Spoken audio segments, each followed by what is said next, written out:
दिल्ली में लगभग भारतीय जनता पार्टी का 3 महीने की सरकार होने जा रही है, लेकिन दिल्ली वासियों के लिए क्या कुछ हुआ है अभी तक? क्योंकि खबरें ऐसे ऐसे आने लग गई हैं जिससे दिल्ली वासी काफ़ी परेशान दिख रहे हैं। चाहे वो बिजली का मामला हो, स्कूल में बढ़ती फीस का मामला हो, दिल्ली में सड़कों की मामला हो या फिर दिल्ली में साफ पानी का मामला हो। इसी पर चर्चा करने के लिए हमारे साथ अरुण मलिक जी हैं, कांग्रेस के नेता है। लगातार दिल्ली में भारतीय जनता पार्टी पर सवाल उठाते रहते हैं और लगातार ये कहने की कोशिश करते हैं जो दिल्ली में कोई कामकाज नहीं हुआ है। अब इन्हीं मामलों पर चर्चा करने का मलिक जी आपका बहुत बहुत स्वागत है। किस तरीके से देखते हैं दिल्ली में तमाम मुद्दों को लेकर के, जिन जिन मुद्दों को लेकर के दिल्ली में सत्ता में आई थी भारतीय जनता पार्टी, उन्हीं मुद्दों पर परेशान दिख रहे दिल्ली वासी? देखिए, आज तो जैसे मेरे से आप सवाल कर रहे हो, आज देश में सबसे बड़ा मुद्दा तो वो है जो पहलगाम वाला है। 28 लोग चले गए इस देश में और इनकी झूठ की कहानी अभी बरकरार जारी है। भारतीय जनता पार्टी की सरकार की घर में घुस के मारेंगे, तुम्हारे घर में घुस के मार के चले गए 28 लोग और तुम घर में घुस के, तुम्हारे घर में घुस के मार के चले गए। वो तो उसकी तो मैं बहुत निंदा करता हूँ और जो हमारे देश के 28 लोग शहीद हो गए उनको श्रद्धांजलि देता हूँ। अब आपने बात करी दिल्ली की। दिल्ली 3 महीने में लोगों को कुछ नहीं मिला। इस मुख्यमंत्री ऐसी आई, लोगों को विश्वास ही नहीं है इन पे। इन्होंने झूठ पहले 2 बहुत बड़े झूठ बोले। क्या इलेक्शन पहले 2 झूठ इतने बड़े बोले। इन्होंने कहा कि मैं सबसे पहले आपको मैं दूंगी 2500 रुपये महिलाओं को। पहले दिन कैबिनेट पास करके हम 2500 देंगे। फिर उन्होंने कहा आपको सिलेंडर फ्री दूंगी। ये 2 बातें इन्होंने करी।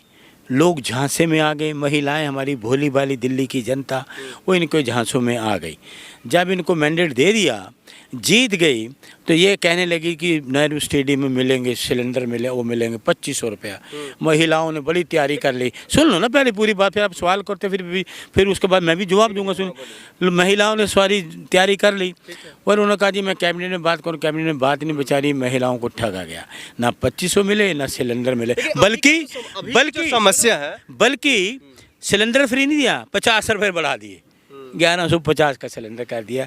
ये मुख्यमंत्री जी के 2 काम हैं। लेकिन दिल्ली में जो जिस तरीके से कहा जा रहा है, जो कभी बिजली कट जा रहा है, साफ पानी की जो वादा किया गया था भारतीय जनता पार्टी की तरफ से, वो नहीं मिल रहा है। वाकई में नहीं मिल रहा है, क्योंकि दावा तो भारतीय जनता पार्टी कर रही है जो हम पहली की जो सरकार थी उससे मुताबिक हम अच्छे पानी दे रहे हैं। देखिए, जनता झूठ नहीं बोलती। जनता जनार्दन, इस बात को याद रखिए। जनता भगवान है। वही जनता ने इनको वोट दिया, जिताया। क्या वो जनता झूठ बोलेगी? पानी वाकई गंदा आ रहा है, बिजली कट भी हो रही है, कई जगह पानी आ ही नहीं रहा, कई जगह अभी भी टैंकर माफिया है। ये टैंकर माफिया की बात करते हैं ना, आप भी कई रीसेटलमेंट कॉलोनी में चले जाओ, वहाँ अभी भी टैंकर राज है। वो टैंकर क्या इनकी सरकार नहीं है भैया? टैंकर तो वहाँ भी जा रहे हैं। ये टैंकर माफिया तो फिर बढ़ता जा रहा है। ये क्या है, कई चीज़ों में इन्होंने कुछ नहीं करा, लोग परेशान हैं। बल्कि भारतीय जनता पार्टी के मंत्री भी को अनाप शनाप बयान दे रहे हैं। कोई कहता है मीट की दुकानें बंद कर दो। अरे मीट की दुकानें बंद करने से ये समस्या का हल हो जाएगा क्या? बेरोजगारी और बढ़ाओगे। फिर कभी 3 व्हीलर को वो एक पता नहीं क्या बनाया इन्होंने, कहा जी 500 रुपये उस पर लगेंगे।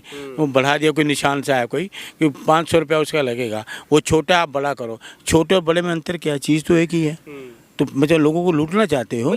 कहा यह भी जा रहा है जो इनके आपस में काफ़ी मतभेद चल रहे हैं, चाहे वो परवेश वर्मा साहब का रेखा गुप्ता जी से हो या फिर भारतीय जनता पार्टी के कई ऐसे नेताओं से आपस में मतभेद है। क्या यही वजह तो नहीं है जो दिल्ली की विकास नहीं हो पा रही है? देखिए, भारतीय जनता पार्टी के जितने भी नेता हैं वो इनको नहीं चाहते, गुप्ता जी को, क्योंकि उनको पता है ये तो निगम पार्षद रही, हरियाणा से आई, उनको दिल्ली के बारे में इतना नहीं पता।